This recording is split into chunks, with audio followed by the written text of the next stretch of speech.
Hola chicos, buenas tardes a todos.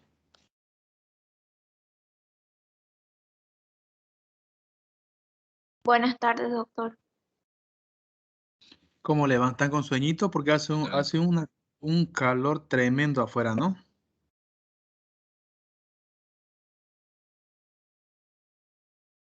Vamos a esperar unos 3 minutos más para que sus compañeros vayan ingresando y luego empecemos con la clase, ¿ya?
Ya, bueno chicos, entonces buenas tardes a todos. Bienvenidos a la clase número 3. Ya vamos nosotros hoy día a avanzar.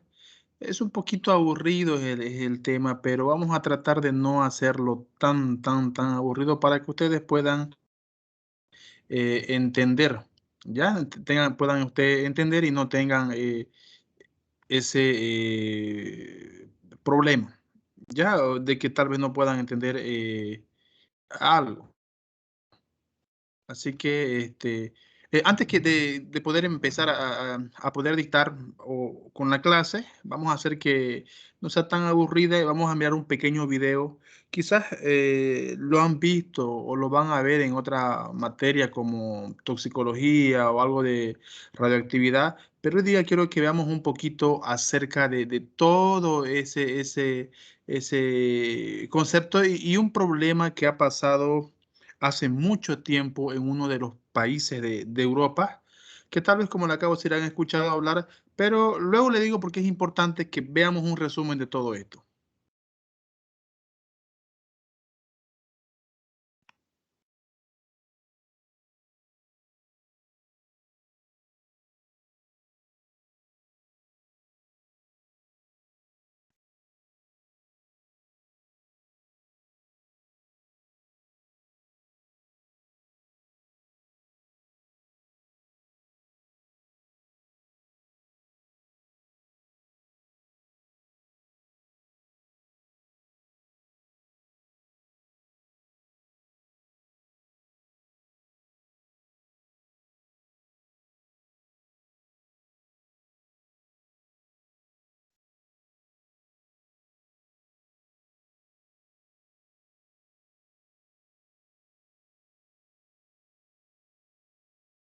Doctor, Dígame.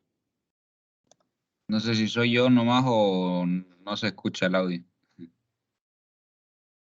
¿Alguien más no está escuchando, chicos?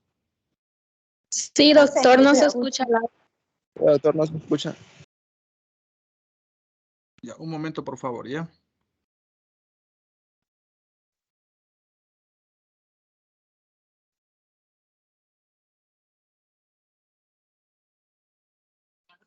¿Ahora lo pueden escuchar?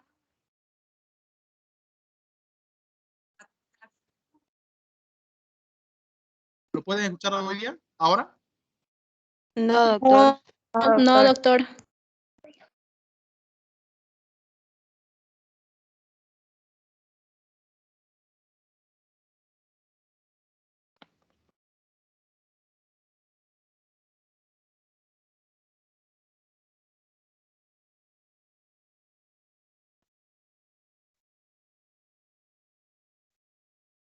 Pero el video lo pueden ver, ¿verdad? ¿Lo estaban viendo, sí? Sí, doctor, solo es el audio. Ya, mientras que lo arreglo, vamos entonces a empezar con la introducción de ahora. Ya, y luego voy a ver si lo puedo arreglar, ¿ya? ¿Qué era lo que yo le quería mostrar hoy día? Hoy día estamos nosotros en la clase número 3. Vamos a ver hoy día uno de los grandes métodos ocupados en lo que son la espectroscopía de absorción atómica. Estos equipos o este método abarca una gran cantidad de equipos, ¿ya? Y el video que yo le quería mostrar, porque vamos a hablar nosotros mucho de radiación. Hace mucho tiempo, en el año 1826, dentro de Ucrania hubo una gran explosión de una planta nuclear que trabajaba con mucha radioactividad, especialmente con uranio.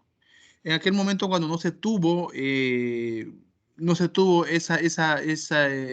se percató, hubo una gran explosión donde un pueblo llamado Chernobyl, ya hasta la actualidad no se puede encontrar ningún tipo de vida, tanto vida animal como vegetal.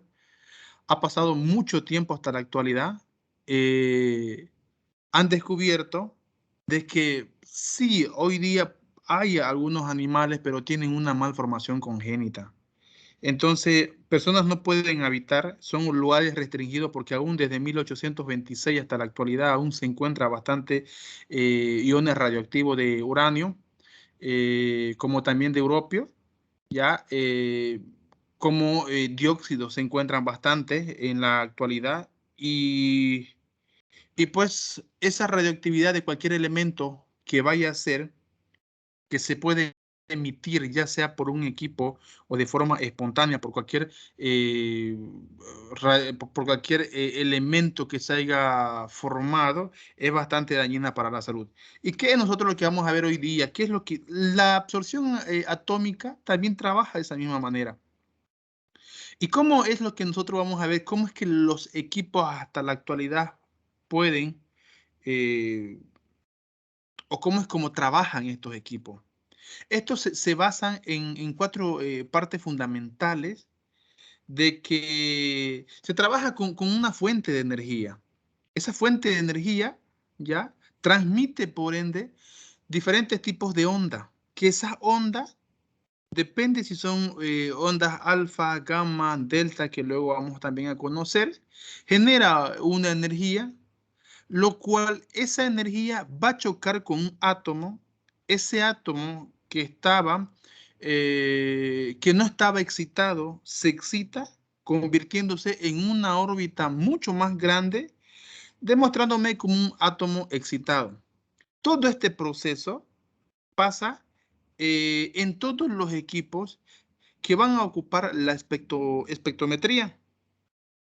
Ahora, ¿por qué le digo que es un poquito aburrido tal vez el tema? Porque es pues bastante letras y más letras. En realidad no hay casi mucho dibujo, pero vamos a tratar de que ustedes me puedan entender esta parte, ¿ya? Todos estos métodos espectrométricos ya son un gran grupo de métodos analíticos. Si bien, claro, le había dicho que toda esta parte de química o análisis instrumental o analítica cuántica no solamente se basa en el estudio del laboratorio clínico, sino también de muchas otras ciencias, como también va directamente con la parte de la electromedicina, que se basa mucho en lo que son los rayos X, las ecografías, que ellos de una u otra manera van a poder emitir diferentes tipos de ondas. ¿Para qué? Para dar un resultado. Lo mismo que está pasando acá, como yo le acabé de decir. Ya sea, por ejemplo, que esto sea un equipo de espectrómetro para poder sacar o cuantificar la presencia de un analito, que es algo que nosotros vamos o queremos investigar. Tiene que haber una fuente de energía dentro del equipo, obviamente. Esa energía tiene que transmitirse para poder chocar con los átomos o las moléculas, si en caso así fuera, para que ese átomo o esa molécula se pueda excitar y por ende darme un valor o un resultado que yo quiero.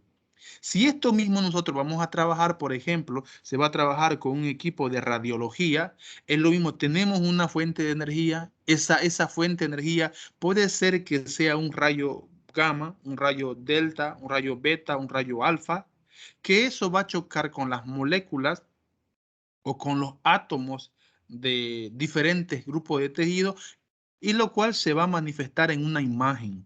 ¿Eso para qué me sirve? Para yo poder sacar obviamente un diagnóstico. Si estamos nosotros hablando en el caso de rayos X.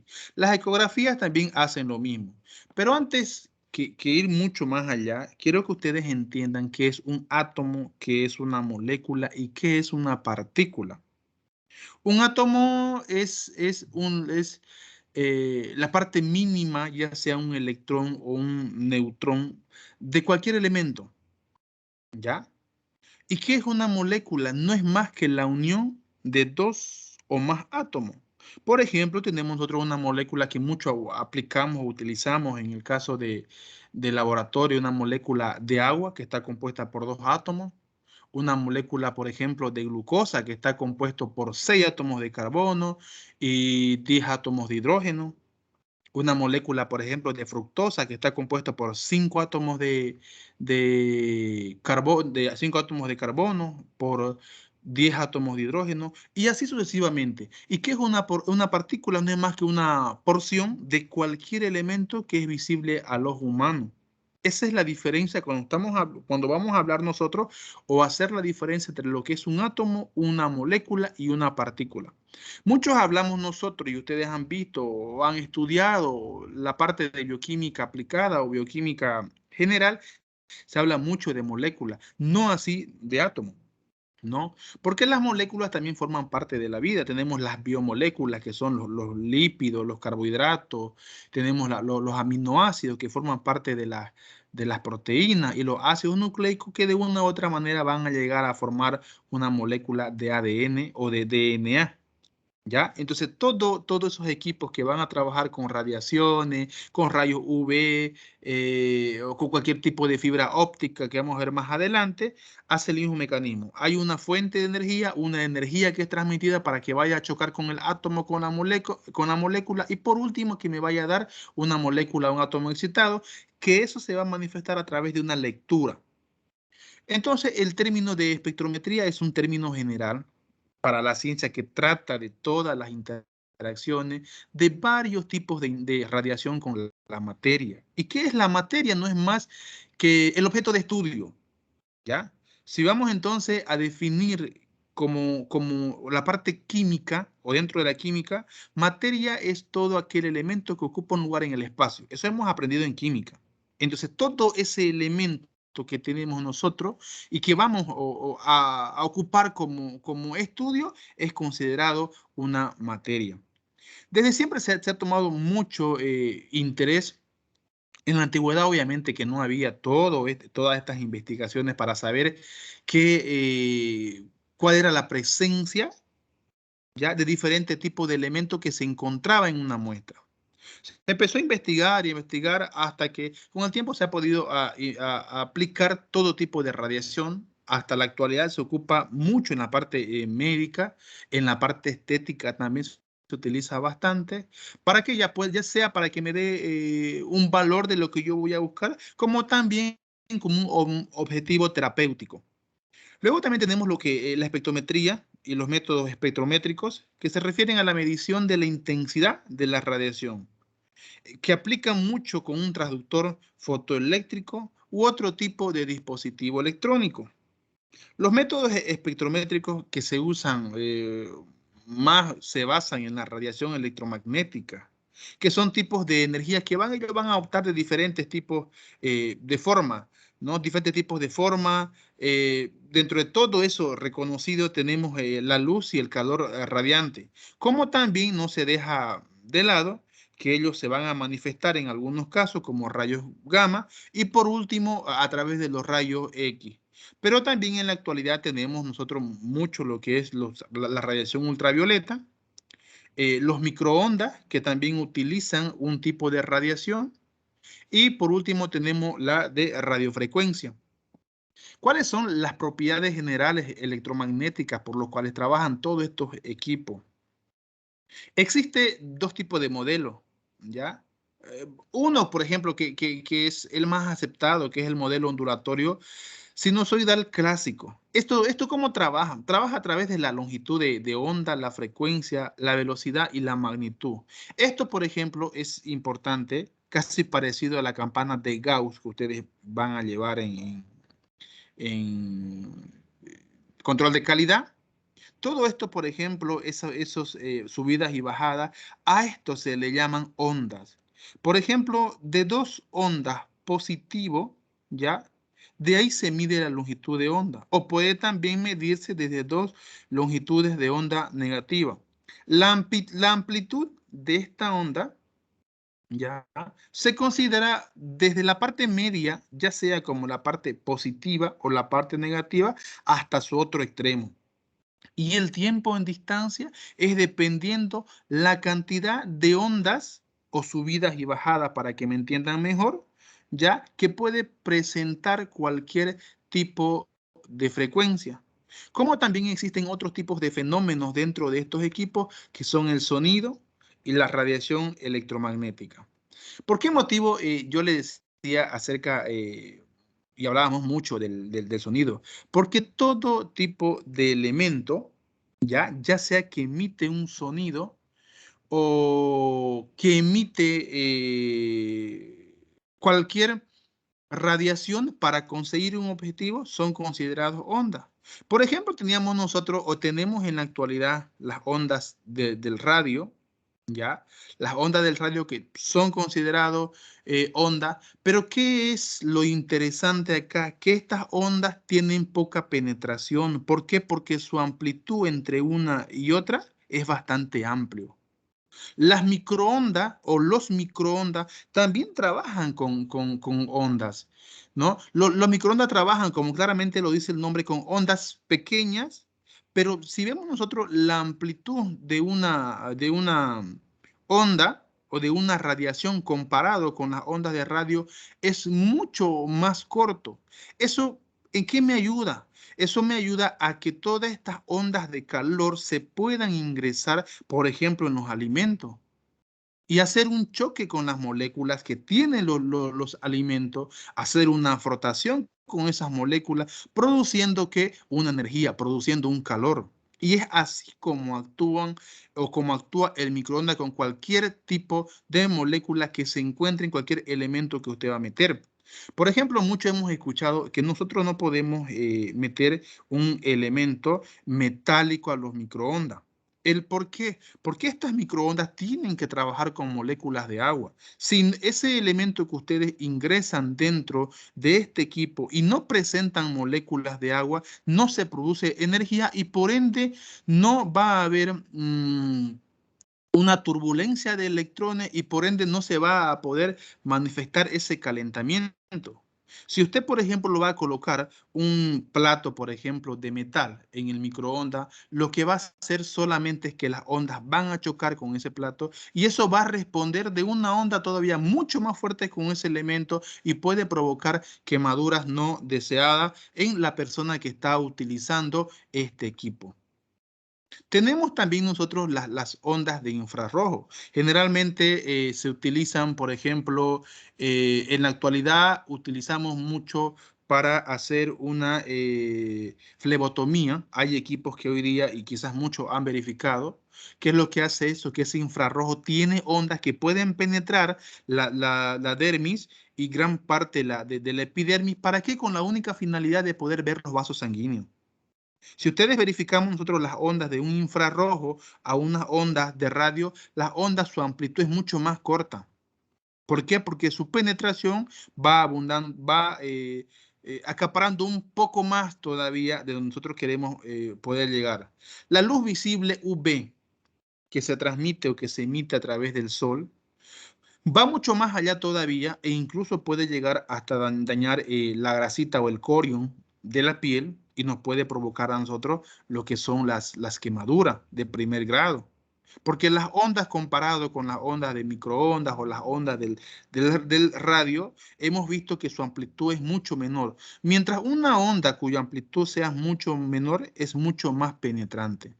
Luego nosotros nos vamos a ir a los rayos X o también considerados o llamados como los rayos gamma. Estos rayos se utilizan mucho en la parte de radiología. Tenemos también en los equipos de radiografía. También se utilizan mucho en tratamiento para cancerígeno. Si ustedes verifican, la amplitud de una onda contra otra es mucho más angosta y por ende mucho más penetrante. ¿Esto para qué?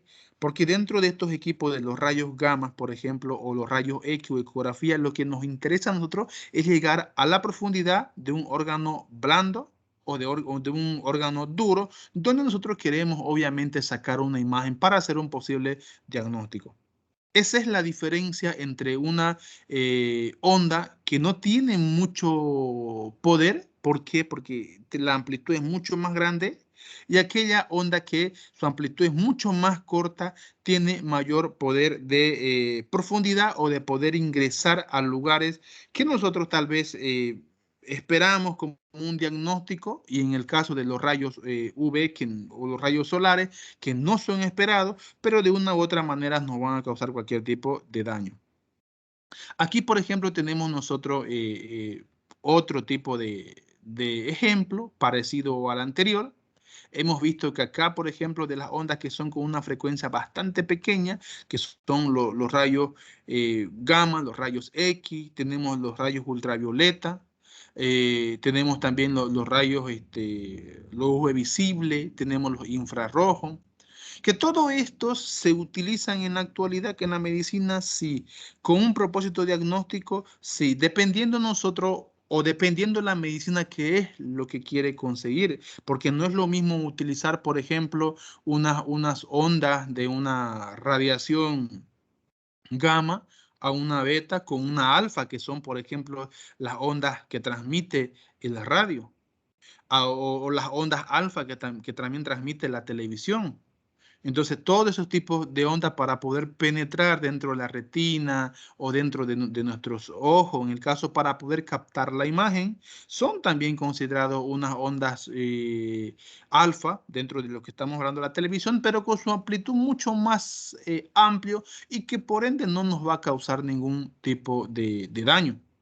Ahora, por ejemplo, nosotros, si vamos a hablar nosotros dentro de las investigaciones y ocupamos nosotros mucho, por ejemplo, a través de las ondas o para hacer cualquier tipo de diagnóstico, por ejemplo, una electroforesis de proteína, para hacer una cuantificación de creatinina, de glucosa, se ocupará los rayos ultravioleta, se ocupará, ¿para qué esto? Porque estos nos cuantifican, pueden llegar a las moléculas y que esto de una u otra manera se va a poder transmitir como un resultado a través de un proyector o una pantalla donde le va a dar un valor real, ya sea de la concentración o la presencia de cualquier elemento que se vaya a encontrar en una muestra.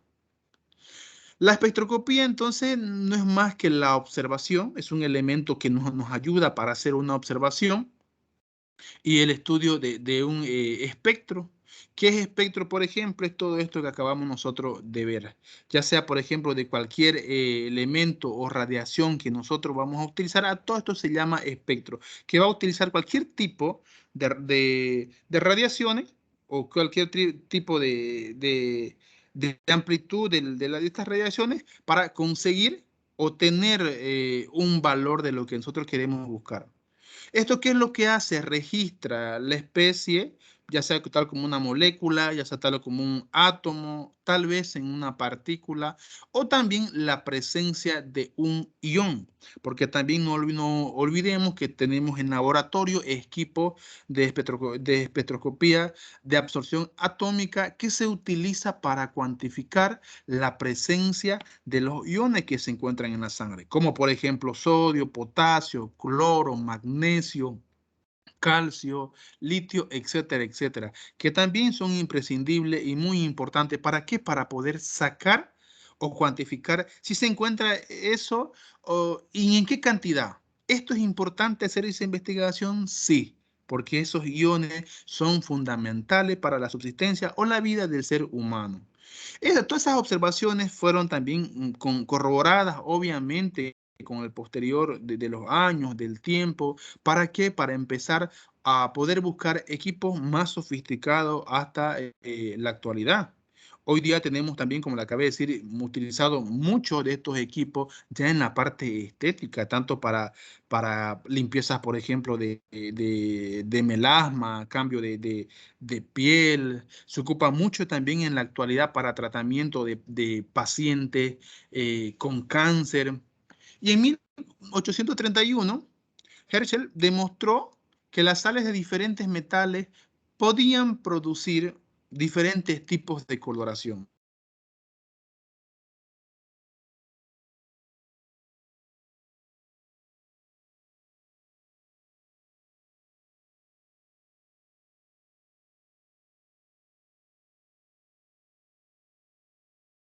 Es ahí entonces donde se trata de implementar ya un poquito más sofisticado porque empezaron a ocuparse elementos metálicos donde ellos manifestaban una coloración y a través de la coloración se podía verificar la presencia de cualquier tipo de elemento. Aquí, por ejemplo, eso es lo que yo quería llegar. Esta parte, por ejemplo, de acá me interesaba mucho de que la veamos, porque es así como se trabaja o como trabaja el espectrofotómetro que tenemos nosotros en laboratorio, como también el StackFact. Todos esos equipos tienen una misma función. La diferencia de que hay algunos equipos de que van a ocupar unos nanómetros diferentes, que van a tener la capacidad de ser mucho más fácil de poder sacar una cuantificación y hay otros equipos que son mucho más sofisticados cuando la presencia de iones o moléculas o átomos en este caso es bastante bajo. ¿Qué es lo que pasa? ¿Qué es lo que hacen esos equipos? Tienen un prisma. Ese prisma, por ejemplo, ¿ya? Primero tenemos una luz o una lámpara, ya parecido al microscopio. ¿Y qué es lo que hace que dentro de este prisma se pueda manifestar? Hay una cubeta donde usted va a colocar la muestra y lo vamos a ver en laboratorio cuando llevemos nosotros el espectrofotómetro. Tenemos nosotros un equipo donde hay una celda donde usted va a colocar la muestra. La celda tiene que ser de color o transparente o incoloro. Eso para que a través de esa radiación y con ese prisma se va a poder manifestar los diferentes tipos de colores. Y esos diferentes tipos de colores ya el equipo me da con una cuantificación de la presencia o ausencia del analito a investigación. Por ejemplo, esos colores de onda que ustedes pueden observar o que ustedes están viendo, el color violeta presenta desde 380 a 400 nanómetros de longitud. El azul tiene entre 450 a 500 nanómetros de longitud, el verde de 500 a 700 a 570, el amarillo de 570 a 590, el naranja de 590 a 610 y el rojo de 610 hasta 750. Por ejemplo, hay muchos StackFact que vamos a analizar ese StackFact cuando hagamos nosotros la pruebita o hagamos una cuantificación para saber eso de qué depende. Depende mucho de la concentración del analito que usted va a analizar. Porque si usted, por ejemplo, va a agarrar un StackFact, ¿ya? Que nosotros tenemos que elegir la absorbancia donde puede pasar esa lectura. Si usted me coloca 10 microlitros de muestra a investigar, por ejemplo, de una glucosa, ya sea esto que le va a manifestar de cualquier tipo de color, ya dependiendo del equipo, el equipo va a analizar y va a ver con cuál tipo en nanometraje es lo suficiente para que él sepa o para que él me cuantifique la presencia del analito. Si usted va a colocar 20 microlitros de suero, por ejemplo, para saber la presencia de glucosa, pues el equipo va a buscar ya sea un filtro, se llama un filtro que luego vamos a ver, ya sea que va a ocupar un filtro color violeta, un filtro color azul, un filtro color verde, un filtro amarillo, naranja o rojo, para saber si es lo suficiente de que a través de esa luz pueda pasar ya esa muestra y por ende me pueda manifestar un valor de lo que yo voy a estar buscando.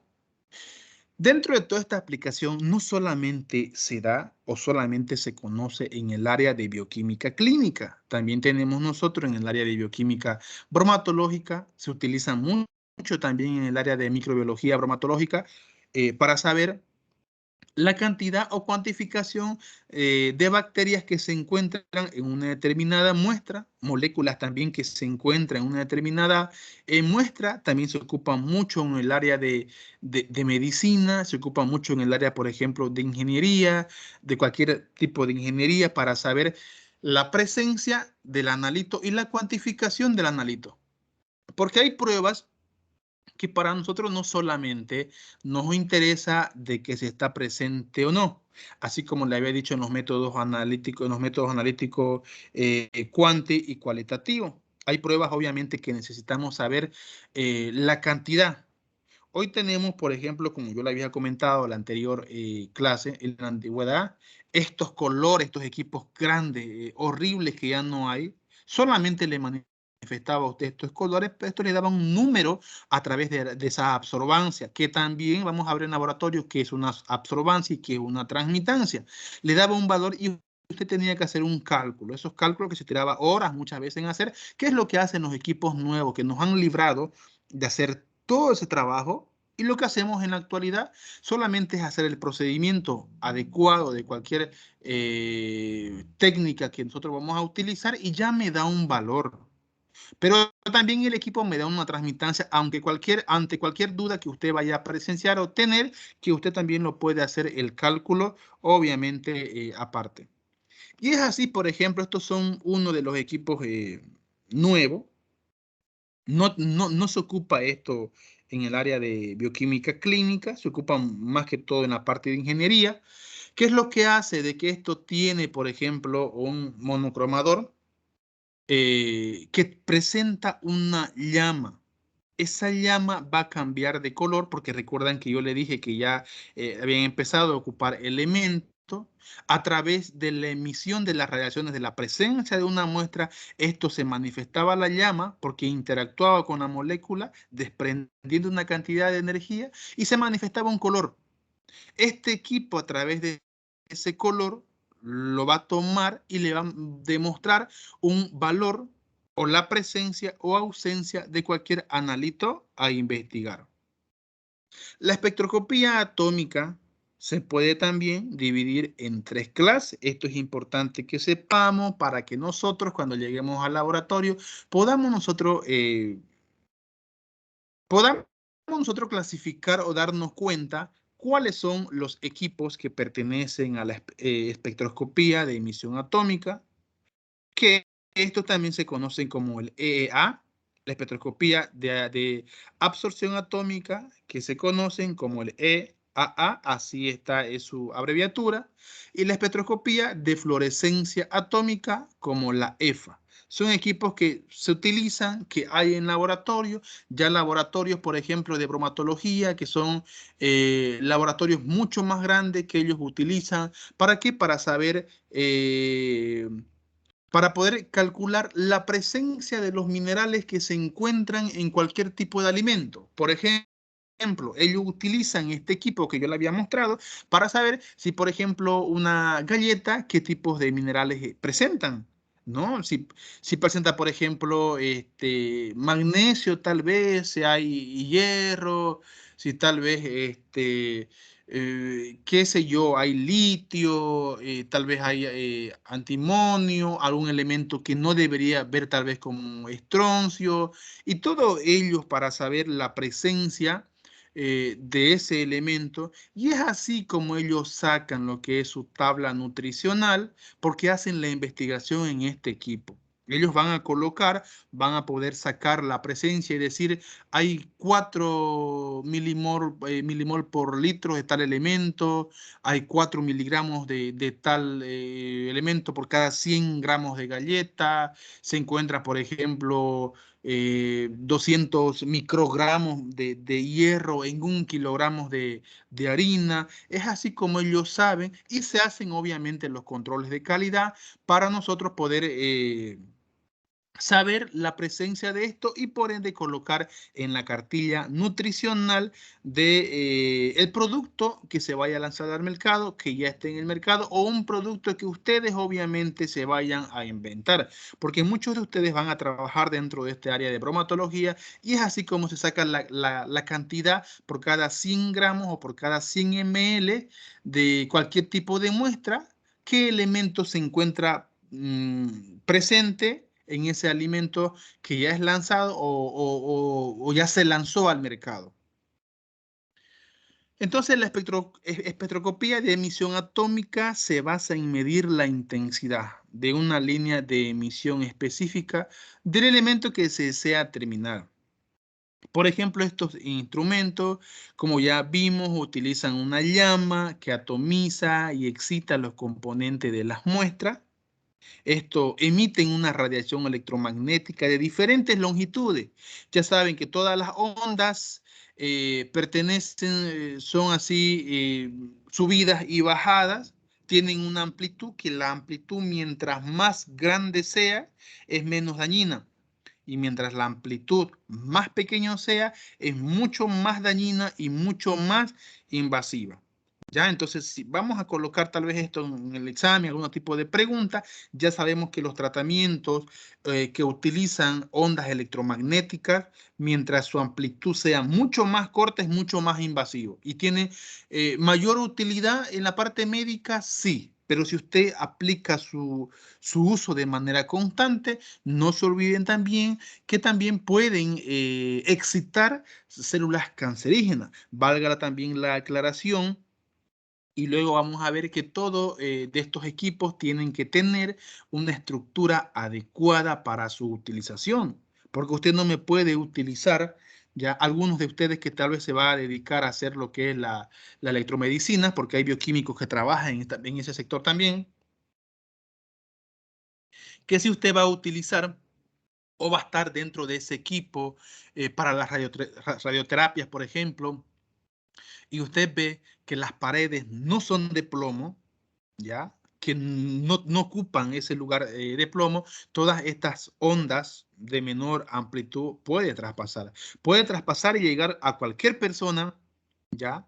A cualquier persona y le puede provocar o puede excitar células cancerígenas. Valga también la aclaración que todos los seres vivos tienen células cancerígenas de forma inactiva, se le va a activar y por ende puede desarrollar cualquier tipo de cáncer. Es por eso que todos o todas los radiólogos y radiólogas, que en la actualidad ya podemos definir por sexo, tienen que utilizar un mandil que contenga plomo, porque si no contiene este elemento o este metal, puede pasar la célula y pues al cabo de un año posiblemente, pero no siempre, puede desarrollar cualquier tipo de cáncer, ya sea de próstata, mama, cualquier tipo de cáncer. ¿Por qué? Porque todas estas ondas han hecho una excitación de células cancerígenas. Eso también hay que tener mucho cuidado porque hoy día hay muchas clínicas dentro de nuestro departamento que sacan rayos X, pero el lugar donde sacan rayos X no tiene la pared de plomo. ¿El por qué? Porque es bastante caro las láminas de plomo. También existen las pinturas de plomo, pero ¿qué es lo malo? Que también son tóxicas y cancerígenas.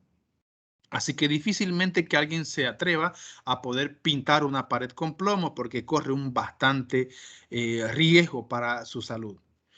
Relativamente entonces, las bajas temperaturas de la flama limitan la aplicación práctica. La espectroscopía de emisión atómica inflama a los elementos más fáciles de poder excitar o bajo potenciales de ionización, como son, por ejemplo, los elementos alcalinos. Tenemos lo que son el litio, sodio, potasio, rubidio, cesio, y como también tenemos los alcalinotérreos, ¿no? Como lo que son calcio, magnesio, estroncio, etcétera.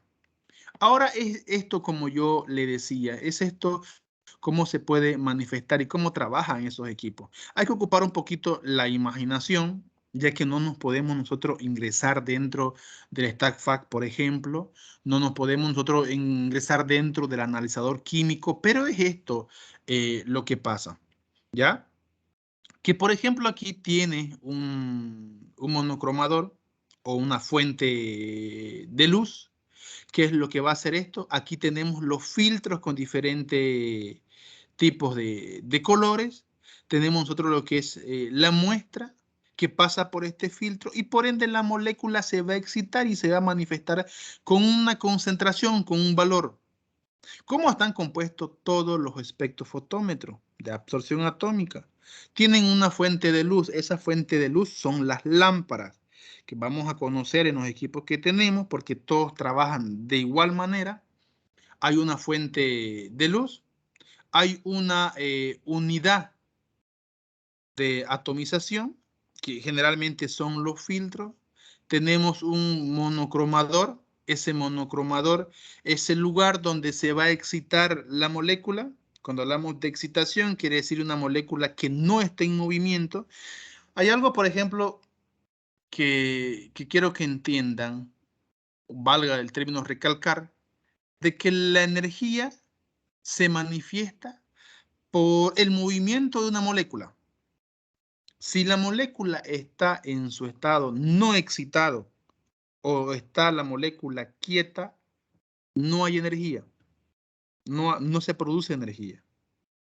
Pero cuando hay bastante movimiento de la molécula, ya sea o sea átomo en su órbita, se puede producir una energía.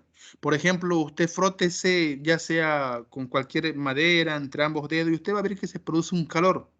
Es por eso, por la excitación molecular que hay entre piel, materia inerte, se produce un calor y por ende ese calor, esa molécula, se va a manifestar gracias a un detector que también tienen los equipos y por último que un dato se manifiesta con un valor, ya sea por ejemplo en una pantalla. Hoy tenemos nosotros pues ya los equipos bastante sofisticados ya, que vamos a ver en los equipos que hay en laboratorio, o por ejemplo en un pHímetro, que casi tiene la misma función de un espectrofotómetro, que también trabajan con sensores, y toda esa presencia se manifiesta en una pantallita ya con un valor. En la antigüedad no había eso, pero ya tenemos hoy la facilidad para todos los bioquímicos que trabajamos dentro del área médica, ¿ya? Y que podemos sacar un valor sin ningún problema, porque ya nos da la cuantificación. ¿Alguna duda hasta acá, chicos? ¿Se durmieron? No. Ya. Ya saben que todo lo que aquí veamos el día lunes o 3 volvemos a repasar, ¿no? Con la idea de que ustedes lleguen con un buen entendimiento, mucho más allá de poder aprobar el examen, para que capten un poco. Fue como le dije, es amplio todo esto y la verdad comprendo. Hasta a mí también a veces es un poco incómodo porque sé que entre muchos hay alguien que no me está entendiendo, ¿no? Y a veces mejor es agarrar un lápiz, una pizarra y poder explicar, que es mucho más fácil, pero es el único medio que hasta la actualidad podemos disponer. ¿Ya? No me molesta si ustedes me cortan, vuelven a preguntar con la idea que más o menos o que ustedes ocupen la imaginación para saber cómo es que estos equipos trabajan. Lámpara de cátodo hueco. Esa lamparita, ¿ya? De cátodo hueco, como nos está indicando, es una lámpara que consiste en un cilindro de vidrio sellado al vacío y con gas en su interior. Dentro de ese cilindro se encuentran dos filamentos. Uno de ellos es el cátodo y otro es el ánodo, quiere decir con una carga positiva y una carga negativa. El ánodo generalmente es un alambre grueso, hecho ya sea de níquel o tungsteno. El cátodo es en forma de cilindro que se encuentra aquí dentro, ya son dos alambrecitos en el interior por el cual se encuentra depositado y es un elemento obviamente metálico que pudiendo hacer interacción entre los dos, tanto positivo como negativo, me genera un calor y por ende se manifiesta como una radiación de luz. La interacción de la radiación y la materia. La materia es todo elemento de estudio y si hablamos de química, todo elemento que ocupa un lugar en el espacio, así la química lo define, ¿ya? La espectroscopía utiliza las interacciones de la radiación con la materia para obtener información de la misma muestra o de una muestra. Por ejemplo, si yo tengo lo que es la presencia de una fuente de luz, se elimina una radiación, cualquier tipo de radiación que ustedes ya han visto, sea alfa, gamma, delta, ultravioleta puede ser, llega a la materia y me va a dar un resultado. Ese resultado es una información de la muestra que tiene la materia. Y si quiero ya llegar mucho más molecular, la presencia de las moléculas que se encuentra en la materia o que se encuentra en la muestra.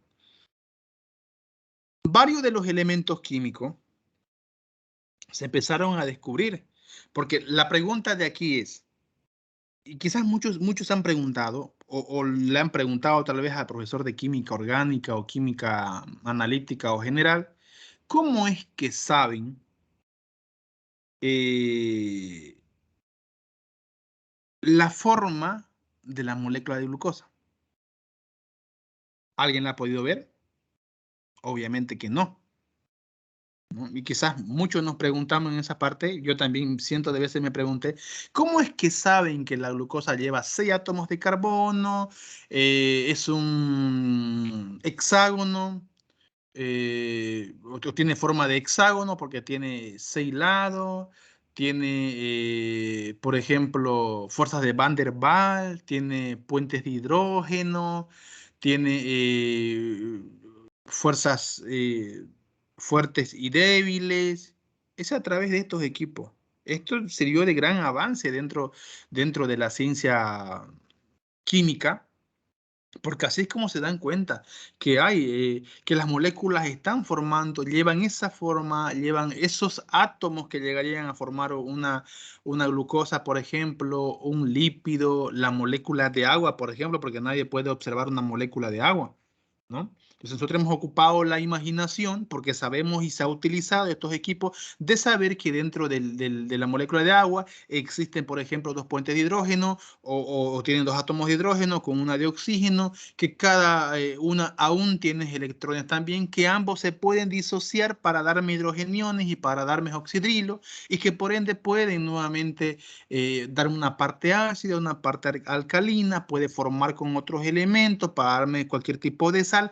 Es así como se ha podido descubrir a través de la radiación que pueden eliminar estos equipos y por ende saber la presencia de tal sustancia que se encuentra o cual analito que se encuentra en una materia.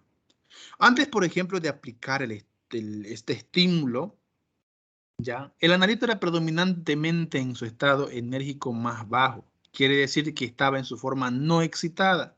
¿Y qué es lo que hace este equipo? Es excitar para que esto se pueda manifestar a través de una presencia de energía y por ende el equipo me lo pueda captar para darme un valor, una cuantificación dentro de la investigación de cualquier elemento que nosotros vamos a hacer. Todo, absolutamente todo lo que usted va a hacer dentro del laboratorio, ya sea un perfil de cualquier tipo de perfil que usted haga, una electroforesis de proteína, por ejemplo, una prueba de PCR en tiempo real, o reacción en cadena de polimerasa en tiempo real, que también así se llama, para detectar, por ejemplo, la presencia del COVID. Valga la aclaración, que esta es una prueba para que me detecta la presencia de la molécula del ADN del virus del COVID. Eso es lo que hace el PCR en tiempo real. Describe o detecta si esa molécula le pertenece a ese virus, y es eso lo que hace el equipo. Mucho más allá de poder amplificar, porque recuerden, dice la técnica reacción en cadena de polimerasa en tiempo real. Eso significa de que una molécula viral, una molécula de DNA viral, lo va a duplicar en 100 en un corto tiempo. Una gran parte, imagínense, a ver un poquito, ocupen su imaginación, que de ser algo que lleva 1 milímetro, se convierte en 100 milímetros, porque lo amplificó, se llama amplificación de codones. Esa amplificación de codones, ¿qué es lo que hacen los equipos? Ellos detectan este tipo de moléculas. Ellos saben cuánta timina, cuánto gracilo, bueno, todo ese elemento que conformaría la molécula del ADN, la posición que ellos ocupan. Ellos cuantifican, detectan la presencia de la molécula del ADN y se lo da como una cantidad. Y es así que los laboratorios que hacen biología molecular, gracias a estos equipos, porque estos equipos se utilizan mucho en biología molecular, es que saben que está presente el virus del COVID. Ahora, si yo voy a utilizar una prueba de ELISA, que también hacen lo mismo estos equipos, ¿qué es lo que hacen? Las pruebas de ELISA ya no van a cuantificar el virus, ya no van a cuantificar la presencia del ADN o el DNA del virus, que es lo que va a hacer cuantificar la presencia de las inmunoglobulinas llamadas como inmunoglobulina G e inmunoglobulina M, específicamente para el virus del COVID. ¿Cómo hacen estos equipos? También hacen lo mismo, tienen una fuente de energía que van a chocar con las moléculas. Recuerden otra vez que las moléculas no son más que la unión de dos átomos, y estas moléculas que son las inmunoglobulinas, que están formadas por brazos cortos, brazos largos, que son pentámeros, que son dímeros o que son monómeros, lo detecta el equipo y lo cuantifica y le da un valor. Así es como se trabaja, así es como trabajan estos equipos dentro del laboratorio. La emisión de radiación, toda esta emisión de radiación electromagnética se produce, como le acabé de decir nuevamente, a través de partículas excitadas, ¿no? Ya sea de cualquier ion, ya sea de cualquier átomo, que generalmente el átomo en la actualidad no existe como tal. Siempre el átomo viene pegado a algo, ¿no es verdad? Y eso ustedes lo han aprendido en química general. O las moléculas que se relajan, luego se excitan y pasan a niveles de energía, excitándose y dándome una energía conocida como fotón. La excitación puede ser originada por varios medios, como por ejemplo el bombardeo con electrones u otras partículas elementales, las cuales causan la emisión de una radiación X. La exposición a una corriente eléctrica también. Hay equipos que tienen el mismo mecanismo, pero escuchen esto, que la fuente de energía para dar una excitación o un movimiento, ¿ya? Es otro método que van a ocupar, pero es el mismo mecanismo para saber el valor o la presencia de este elemento. Algunos, por ejemplo, utilizan, por ejemplo, la irradiación como un haz de radiación electromagnética, la cual genera una radiación fluorescente. Hay también equipos, ¿ya? Han escuchado ustedes mucho, tal vez las que son mamás, las que tienen hermanas que han tenido un pequeñito, a la mamá, propiamente mamás también le han pedido esta prueba. Y muchos hablan de decir, hagamos una prueba de toxoplasmosis como IFI. IFI es inmunofluorescencia indirecta.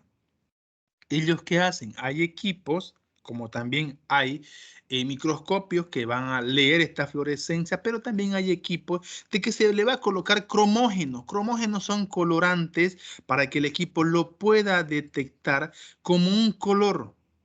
Esos equipos, por ejemplo, eliminan una radiación que generan una radiación fluorescente. Cualquier tipo de color que esos equipos tengan, esa violeta, verde, naranja, rojo, cualquier tipo de color, pero de una manera fluorescente. Eso el equipo lo capta porque ya están estabilizados para darme un valor de la presencia o ausencia. Y es así como también se sabe de que tal vez el paciente tenía o no el parásito dentro de esa muestra. Como también hay reacciones químicas exotérmicas que producen una quimioluminiscencia.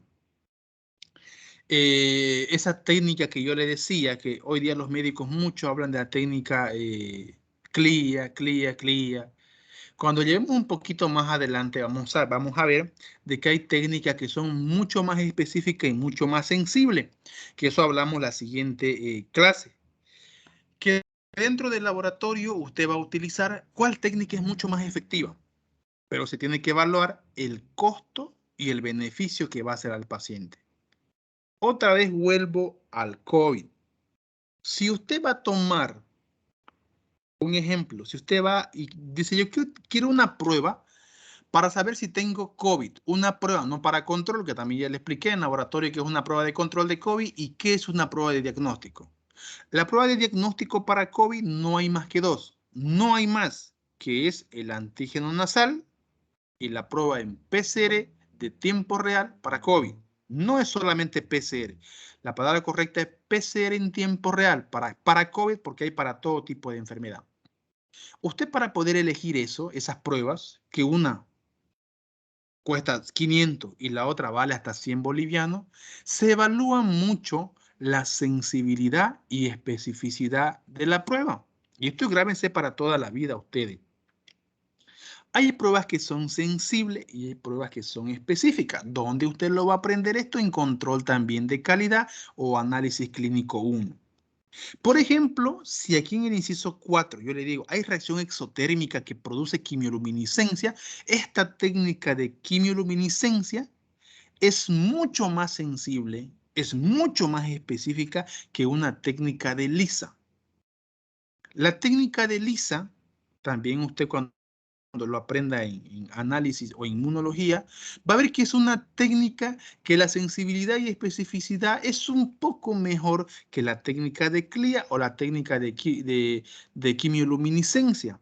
¿El por qué? Porque su método es algo diferente. Las interacciones que puede haber es mucho más grande, es mucho más amplia, mientras que la técnica de quimioluminiscencia, o también conocida como CLIA, es mucho más sensible. Por el mismo hecho de que la reacción química isotérmica que genera a poder frotar ambas moléculas que tiene la muestra, que son las inmunoglobulinas, es mucho más eficiente que una técnica de enzimo inmunoanálisis, que es la ELISA, que está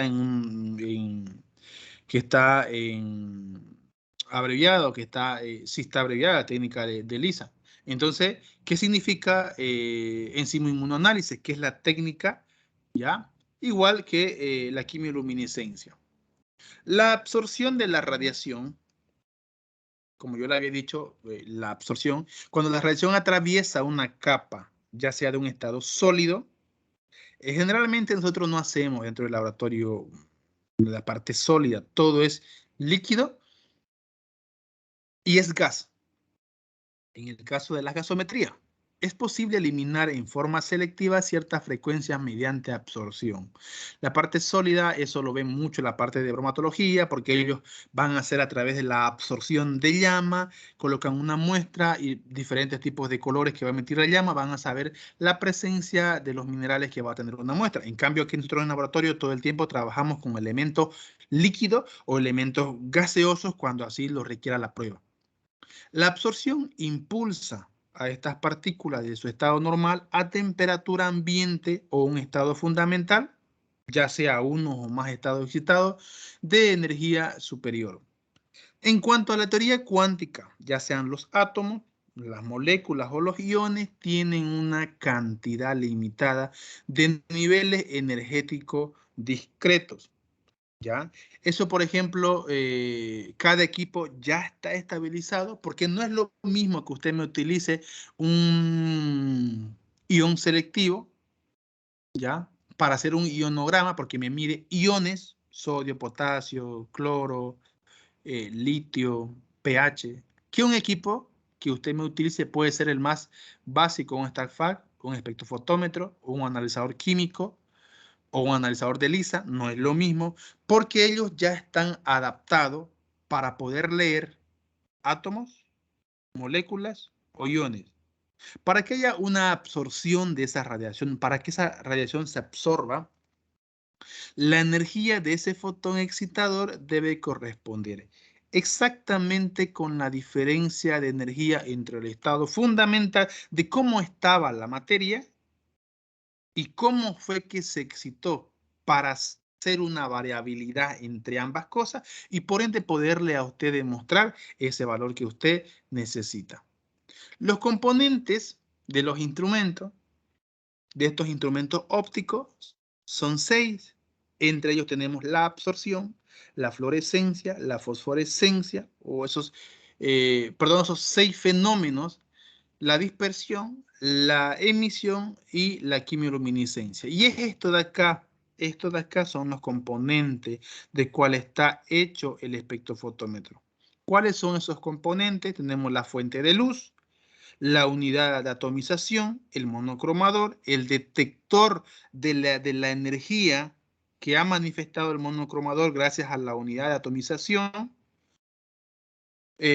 detecta y por ende lo manifiesta con un valor a la pantalla. La fuente de radiación, tenemos radiaciones continuas, radiaciones o fuentes de línea o fuentes de rayos láser. Esos rayos láser o esos tipos de radiación, y es aquí donde que yo quería llegar para que con esta imagen me puedan entender. Tenemos, por ejemplo, los rayos alfa. ¿Quiénes tienen rayos alfa? La televisión, la radio que ustedes escuchan o que escuchamos, la música, por ejemplo, ellos tienen los rayos alfa. Ellos, por ejemplo, ¿qué es lo que hace? El papel lo detiene. Un papel detiene. Por ese motivo es que estos rayos alfa no son dañinos para la salud. Ah, pero si usted me mira la televisión a menor de 1 metro, a la larga con seguridad que le va a quemar la vista, pues no. No hacia el momento, pero a la larga sí, ¿ya? Luego tenemos nosotros, por ejemplo, los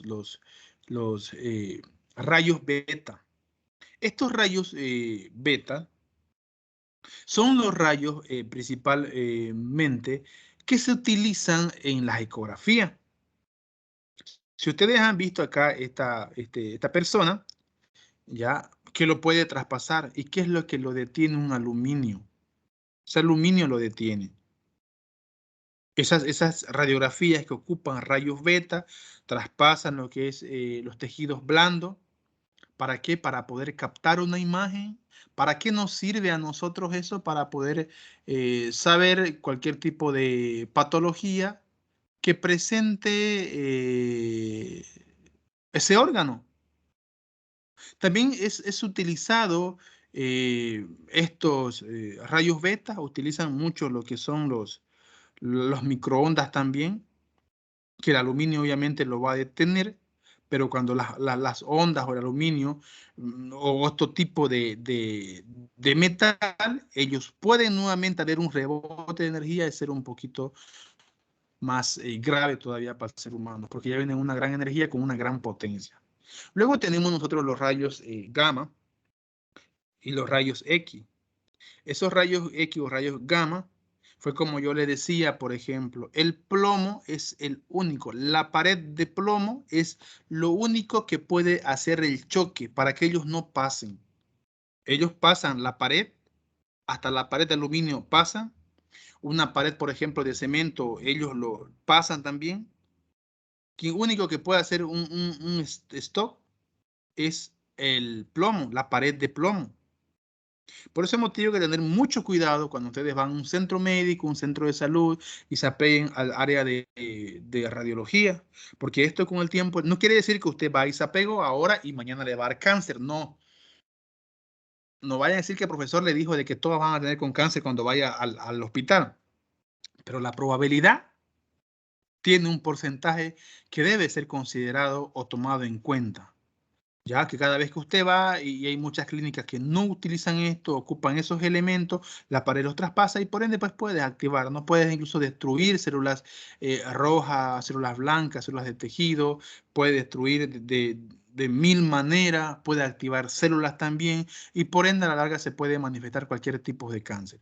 Por ese motivo, como yo le decía, toda persona que trabaja en el departamento de rayos X tiene que utilizar un guardapolvo, un mandil que presente este elemento, por ejemplo, para que pueda hacer un paro a la radiación, a los rayos y no pueda penetrar y por ende causarle cualquier problema.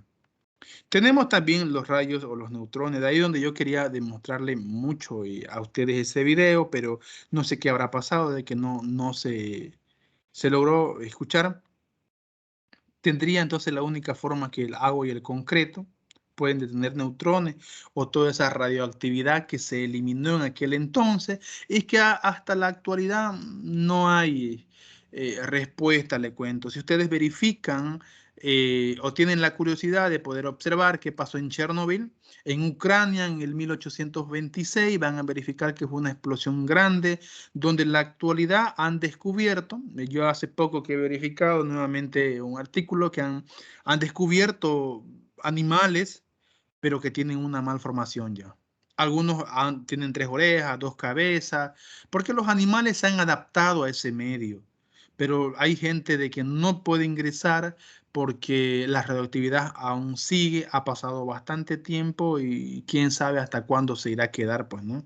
Entonces ya hace mucho tiempo y no se puede eliminar. Y es una gran parte, es un pueblo bastante grande de Ucrania, donde hasta hoy día no se puede habitar, no se puede habitar, no se puede tocar nada, porque la radioactividad, como ustedes han podido verificar esto, puede traspasar todo, traspasó, llegó, mucha gente murió en ese momento, no se dieron cuenta por qué había muerto la gente, pero sin embargo eran porque 2 plantas habían estallado, nadie dijo nada, se dieron cuenta porque la manifestación clínica de las personas, las muertes, que algo de 31 murieron el primer día de todo ese pueblo y se dieron cuenta de que con el tiempo pues la gente empezó a tener o empezaron los niños a nacer porque sacaron a la gente de ahí, un pueblo bastante grande, sacaron, pero con el tiempo ya hubo una modificación genética y salieron los niños con malformación congénita, ¿ya? Ahora entonces esto, el mecanismo de acción del rayo láser. Hoy día, por ejemplo, mucho se utiliza el rayos láser, utilizan para todo, pero saben eso que también hay que tomar en cuenta, que no todo lo que la estética le demuestre a usted, si hablamos como parte médica, es cierto. Ustedes son estudiantes de bioquímica, tienen que saberlo todo, de que todos estos rayos láser, cuando no hay una buena utilidad, usted puede quemar células, puede activar células que no le corresponden activar, ¿no? Hoy la medicina, por ejemplo, y la estética se ha convertido en una vanidad que usted va a encontrar hasta depilación por rayos láser, eliminación, por ejemplo, exfoliación también por rayos láser, eliminación de células muertas por rayos láser.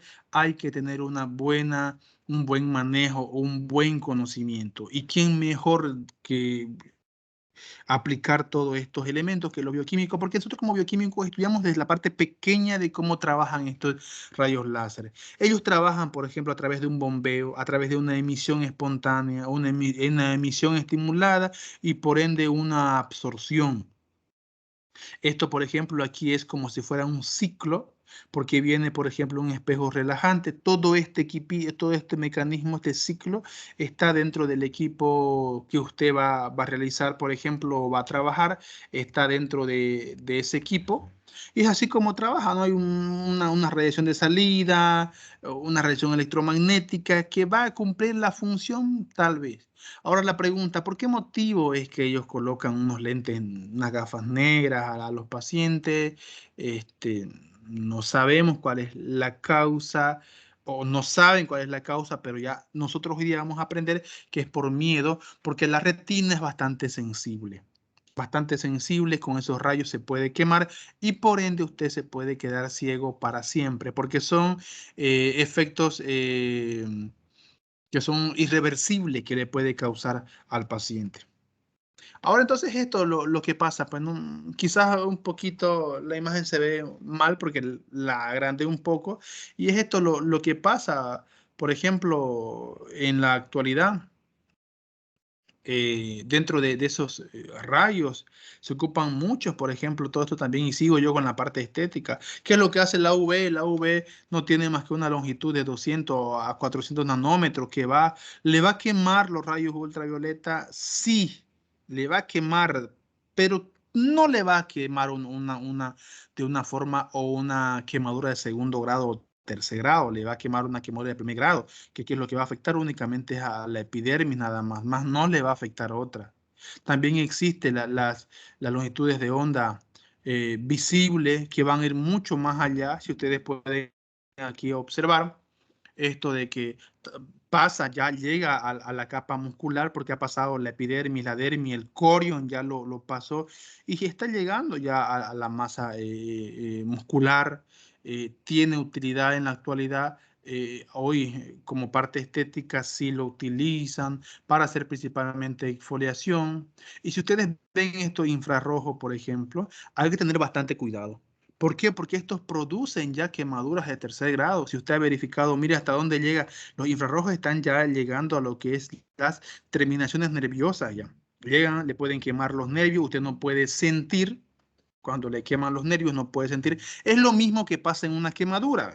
Si hablamos un poquito más relacionado con salud, es como que el UV fuera quemadura de primer grado, el visible quemadura de segundo grado y el infrarrojo quemadura de tercer grado. Muchos van a pensar, la quemadura de tercer grado es bastante grave. Sí, le cuento, es grave porque le destruye la piel, pero no duele. ¿Por qué no duele? Porque todas esas radiaciones de la temperatura ya llegó a terminación nerviosa, ya le quemó el nervio. No le va a doler a usted. Entonces, ese tejido está muerto. Si no hay inervación, no hay vascularidad, ¿de qué me sirve el tejido? No me sirve de nada, pues se tiene que eliminar. ¿Y hay dolor en una quemadura de segundo grado? Sí, hay dolor, porque si ustedes ven en la imagen, no está llegando a, a ir o a llegar a cubrir un poquito más de lo que sería de una terminación nerviosa. Mientras que la UV le puede causar algún dañito, sí, que la piel va a salir toda esa pielcita, esa piecita muerta y usted nuevamente va a llegar a ser normal, pues porque va a haber un cambio, ¿no? Tal vez como una exfoliación, tal vez. ¿Alguna duda hasta acá? Doctor, Dígame. ¿y qué clase de rayos, digamos, así, utilizan en la quimioterapia más o menos? Ya. La quimioterapia hoy día hay dos métodos para hacer. Uno, por ejemplo, es la quimioterapia y otro es la radioterapia. La quimioterapia no es más que una dosis grande de medicamentos, ¿ya? Que por ende no son antimicrobianos, no son antibióticos, pero son elementos que presentan una radioactividad bastante baja. Valga la aclaración que todo paciente, quizás ustedes espero que no lo tengan, ojalá y si han tenido, lo siento mucho, un paciente con cáncer, o como tal vez lleguen a trabajar al oncológico. Para llegar al oncológico, por ejemplo, se ocupa, le cuento, mucho criterio clínico. ¿Por qué motivo le digo esto? Porque si para usted es 5.000 a 10.000 glóbulos blancos por milímetro cúbico lo normal, eso dicen los libros, normal. Usted va a encontrar pacientes en los oncológicos que tienen 200 glóbulos blancos por milímetro cúbico. ¿Eso qué significa? ¿De que si usted ve y le escupe en la cara lo va a matar? Sí. ¿Por qué motivo tienen eso? Porque ellos al consumir estos medicamentos arrasa todo, le cuento. Todo tipo de célula. No va únicamente a decir, ay, vos sos célula cancerosa, me voy a vos, te mato, a vos no porque sos glóbulos blancos y me servís. Sos glóbulos rojos, a vos no porque me servís. Ellos va y abraza todo. Entonces, en este caso como clínica, y si vamos a tomar la quimioterapia, el nombre lo dice, ocupa un producto químico, pero no una radiación. Hay la radioterapia que se está tratando, le cuento, de utilizar. No utilizan en todo tipo de paciente. ¿El por qué? Porque para usted poderse emitir o presentar a una radiación, tiene que tener un índice leucocitario o defensa, entre comillas, bastante elevado. Ellos lo que están utilizando ahora es posiblemente los rayos beta, pero con una menor intensidad. Se estaba tratando, porque hay células o hay pacientes de que han hecho metástasis. Metástasis es la migración del lugar donde se formó el cáncer a un lugar nuevo. Eso se llama metástasis grado 4 de un paciente con cáncer. Ellos están tratando, pero ¿qué es lo malo? De que si usted viene con una leucocitosis, perdón, una leucopenia o leucocitos bajos bastante pronunciadas, no le va a hacer efecto. Lo que usted va a hacer es provocar la muerte al paciente. Ellos están tratando de utilizar ese tipo como radioterapia, pero no la utilizan de manera frecuente porque la verdad es bastante invasivo. Y los pacientes con cáncer son bastante críticos, esos tipos de pacientes. ¿Ya? Seguimos entonces con selectores de longitud de onda. Dentro de todo ese selector, dentro de los equipos, hay filtros y monocromador. Aquí en resumen se lo voy a dejar en toda esta imagen, hay un filtro. Esos filtros no es, no es un elemento que filtra la muestra, no.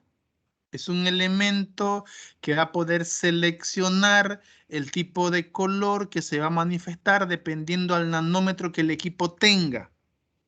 Vamos nosotros a verificar en el StackFact y el espectrofotómetro que tenemos en laboratorio de que cada equipo es independiente, cada equipo tiene un filtro, un filtro propiamente del equipo, ¿ya? Esos filtros van a tener una variabilidad. Por ejemplo, el StackFact, si no estoy mal, el filtro mínimo es 340 nanómetros y el filtro máximo es 630 nanómetros. StackFact del modelo 1945, porque hay 1720, están los analizadores químicos. ¿Eso para qué me sirve ese filtro? Para saber la cantidad o la potencia que el equipo tiene para poder cuantificar la muestra que usted va a hacer. ¿Qué es lo que hace ese filtro? Lo que hace ese filtro es que recibe la luz y lo manifiesta en un color, así como está aquí en la segunda imagen, que recibe el haz de luz, esta es la muestra y ¡pum!, lo va a botar con un color diferente. El equipo va a tomar, porque el equipo ya está estabilizado, ya sabe el equipo qué color va a recibir y lo va a manifestar con un valor.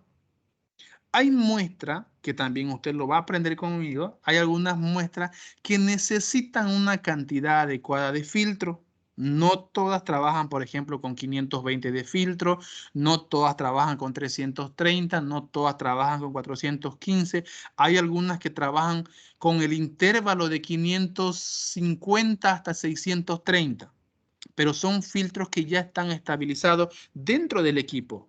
El espectrofotómetro también tiene lo mismo, tiene también filtro que se va a lanzar por colores, que el equipo lo va a aceptar ese color, lo va a poder manifestar al monocromador.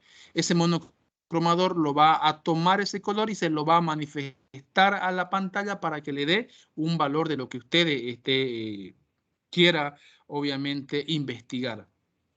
¿Ya? Esto, por ejemplo, es un monocromador, ¿no? Eh, lo que hace directamente, el B es el monocromador, como le decía, así es como funciona, como le mostré al principio, ¿no ve? Tenemos nosotros una lámpara como le indiqué, es el cátodo hueco. Tenemos nosotros que es un sistema que me va a dirigir, por ejemplo, la radiación. Nosotros podemos destapar ese stack fact. Sí, lo ideal sería que lo destapemos, que lo veamos. Pero, ¿qué es lo malo de que algo se puede, porque son equipos muy sensibles, se puede mover, se descalibra bastante el equipo? Hay que hacerlo con mucho cuidado ese equipo, porque ese equipo tiene también un sistema para que pueda dirigir el haz de luz. El monocromador, que aquí también está el filtro, porque se va a manifestar en diferentes colores. Por ejemplo, aquí, esto es una muestra, mire, llegó acá, se manifestó con ese, porque esta muestra debía o tiene que ser, que es el número 3, el recipiente de la muestra, ya, aquí está la muestra, llegó el haz de luz, llegó al monocromador, sabe porque tiene un nanómetro, ya yo sabía, yo le metí al equipo, por ejemplo, que va a trabajar con 340 nanómetros. Ese equipo lo va a tomar, lo manda a la muestra, y eso si ustedes verifican, ¿qué es lo diferente aquí? Que hay un desvío de luz.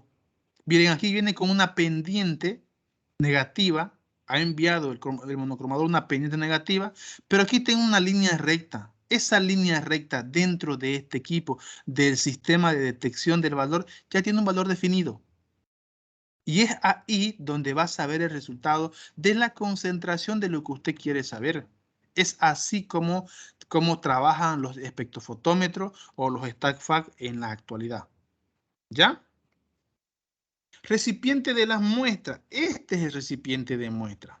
Esto, por ejemplo, el espectrofotómetro, que también lo vamos a ver cuando llevemos el equipo de laboratorio, es una cubeta así tal cual está acá. Una cubeta cuadrada.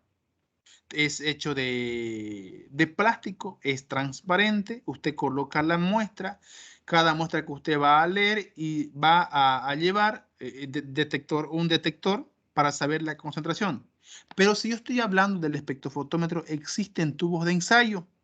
Esos tubos de ensayo que ya ustedes han utilizado tal vez en alguna materia, hay tubos de ensayo de 15 ml, tubos de ensayo de 10 ml, los de hemólisis que son de 5 ml, que es lo que utilizamos en laboratorio nosotros, con un vidrio bastante corto. Eso también utiliza el espectrofotómetro, es la celdilla o es el lugar donde se coloca la muestra. Usted aquí va a colocar el reactivo más la muestra y eso le va a detectar. Puede tardar cuando la muestra es cinética, cuando la muestra es colorimétrica, eh, cuando la muestra, por ejemplo, lleva otro tipo de método, qué sé yo, cualquier tipo de método que haya, que lo va a aprender en análisis clínico 1, diferentes tipos de métodos, y eso le va a dar un valor, y es como le acabo de decir, lleva un material transparente. Tiene que ser un tubo de ensayo o tiene que ser una cubeta, como claramente lo dice, una cubetilla que va a ir dentro del equipo. Los traductores de radiación. Ya esos traductores de radiación que usted acá lo acaba, por ejemplo, ver, que es este equipo de acá, que va a llevar una desviación, le lleva una radiación, le lleva lo que es este prisma o el monocromador para poder manifestar ya directamente una cantidad adecuada. Las fibras ópticas, y muchos han hablado de las fibras ópticas. Las fibras ópticas son importantes, ahora sí. ¿Saben por qué son importantes? Porque gracias a estas fibras ópticas, bueno, primero conozcamos que es una fibra óptica, que no son más que finos hilos de vidrio o de plástico.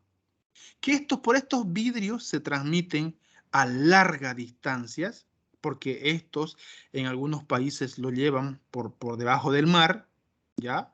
Para poder transmitir, en algunos casos ocupan metros, centímetros, kilómetros, para poder transmitir una información.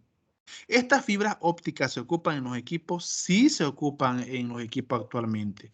Las computadoras, por ejemplo, las impresoras, cualquier tipo de, los ecógrafos, por ejemplo, llevan estas fibras ópticas. Estos tienen un diámetro de 0.05 micras, que es muy delgado, hasta 0.6 centímetros, ¿ya? Cuando son bastante largos, llevan kilómetros para poder transmitir cualquier tipo de señal. Ellos van a transmitir cualquier tipo de imagen también a una larga o corta distancia.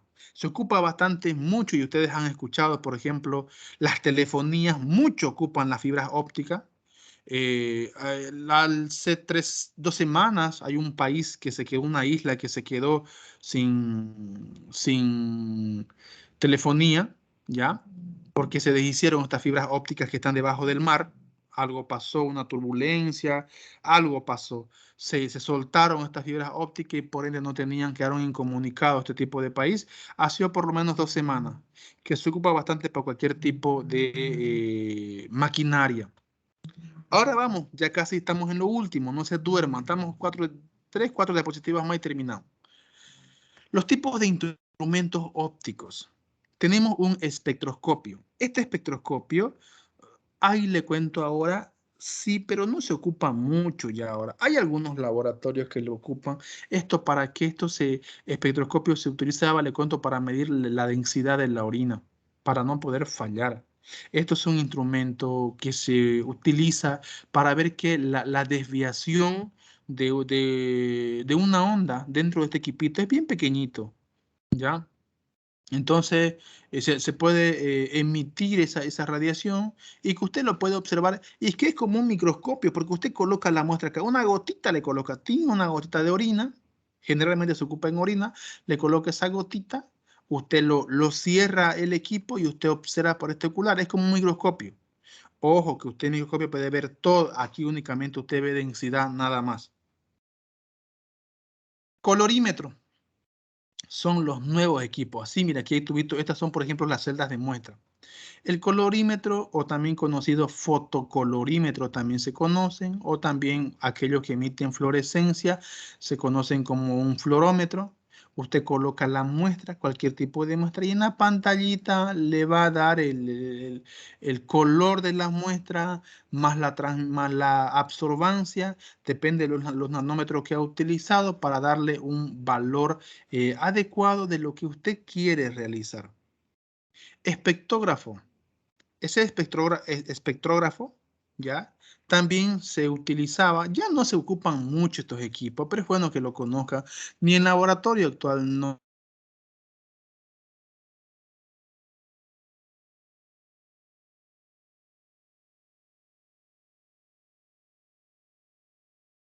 No hay mucha, le cuento, utilidad dentro de esto, por ejemplo, y en algunos casos hay laboratorios ya antiguos que lo ocupan, pero ahora casi no. El espectrómetro también. Tenemos, este sí hay en laboratorio. Esta es una puerta que usted alza, por ejemplo, la puertita. Tiene una celdilla que usted va a vaciar, por ejemplo, la muestra y usted va a colocar la muestrita, usted lo cierra y aquí le va a dar una absorbancia. El espectrofotómetro, que es lo más conocido en la actualidad. Ya hay equipos bastante sofisticados dentro de todo este equipo. Eh, en la actualidad tenemos también muchos de todas formas, de todas marcas, de todos modelos. De lo que hace que usted, la diferencia con esto es que esto únicamente le da en absorbancia. Y lo nuevo de esto, que esto ya le da un valor. ¿Quién no va a tratar de poder invertir en este equipo? Porque ya le da un valor, es mucho más rápido. Si yo le decía la otra vez que para cuando usted tenga un laboratorio, usted tendría que ver entonces la cantidad de pacientes, el ingreso de los pacientes, el costo que usted va a tener en los equipos, si para usted es beneficioso, no es beneficioso, etcétera, etcétera. Y para usted le va a dar obviamente un valor de todos esos equipos. ¿Ya? Entonces, hasta aquí hemos terminado con este tema que considero que es un poquito aburrido, pero hemos tratado de poder llevar nosotros a, a lo que es la utilidad en la ciencia médica actual. Creo que los otros temas ya son un poco más mejor. Ante cualquier duda, el tema yo ahorita lo voy a subir a la plataforma para que ustedes lo puedan revisar, porque vamos a repasar el día lunes este tema. También recordarle que hay que leer un poquito sobre el baño María, que vamos a avanzar el día lunes también, y llevar lo que es el enfoque de lo que es en microscopía por una muestra fija. ¿Ya? Sin nada más, entonces, con todo esto, terminamos aquí ahora. Que tengan una buena tarde, muchachos, y nos vemos en la puntualidad el día lunes, 2 de la tarde y 3:35 para el siguiente grupo. ¿Ya? Eso sería todo, chicos, y que tengan una bonita tarde. Hasta luego, doctor. Que les vaya bien, jóvenes. Hasta luego. Hasta luego.